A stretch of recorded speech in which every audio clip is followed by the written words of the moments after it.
सहाबी की शान में गुस्ताखी करने वाले का अंजाम क्या हुआ, जानिए इस वीडियो में। हजरत फारूक आजम रदी अल्लाह तआला अन्हु ने हजरत साद बिन अबी वकास को हाकिम बनाया कूफे का। तो कुछ लोगों ने शिकायतें की, तो हजरत उमर ने कहा जाओ पता करो जाके, मालूमात की तो हर बंदा कहने लगा इतना आला तो बंदा हो ही नहीं सकता जितने हजरत साद बिन अबी वकास है। एक बंदा खड़ा हुआ, सिर्फ एक। वो कहने लगा ना तो ये जिहाद में जाते हैं, ना माले गनीमत सही तकसीम करते हैं, ना ये अदल व इंसाफ करते हैं। 3 शिकायतें उसने लगाई। हजरत साद बिन अबी वकास चूंकि जिंदगी सारी मेहनत की थी, जिहाद किया था, सारी जिंदगी इंसाफ में गुजारी थी, दिल टूट गया।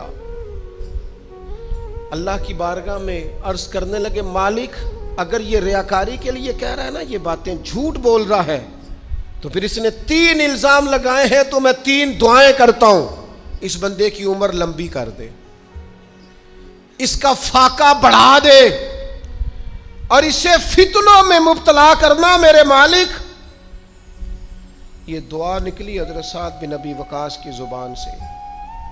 सहाबा और ताबीन फरमाते हैं वो बंदा इतना बूढ़ा हो गया, हजरत साद बिन अबी वकास तो विसाल कर गए, बड़ी शान से दुनिया से गए, लेकिन वो इतना बूढ़ा हो गया कि उसकी भवें झुक गई थी और फाके का ये आलम था कि फाका खत्म ही नहीं होता था, और फितनों का ये हाल था कि बुढ़ापे में भी माज़अल्लाह चौकों में खड़ी औरतों को छेड़ देता था और लोग जूते मारते, तकलीफ देते, बाज क्यों नहीं आता तुझे, शर्म क्यों नहीं आती?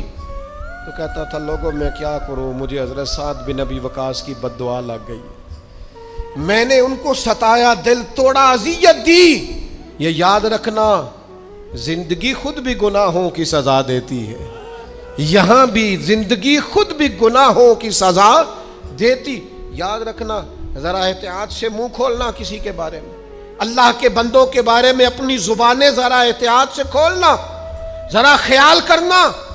किसी गरीब के बारे में जुमले सोचकर बोलना, किसी कमजोर का मजाक उड़ाना, तो माज़अल्लाह जरा होश करना, अल्लाह से डर के बात करना, इसलिए कि बड़ी जल्दी इंसाफ का वक्त आने वाला, बड़ी जल्दी हालात बदलने वाले हैं। तिलकल अय्यामु नुदाविलुहा बैनन नास, अल्लाह लोगों के दरमियान दिन बदल दिया करता है, फिर लोगों को जगह नहीं मिलती छुपने की, रोक छुपाने की। मजीद वीडियोस के लिए अपने चैनल कल्ब बिग टॉक्स को जरूर सब्सक्राइब करें।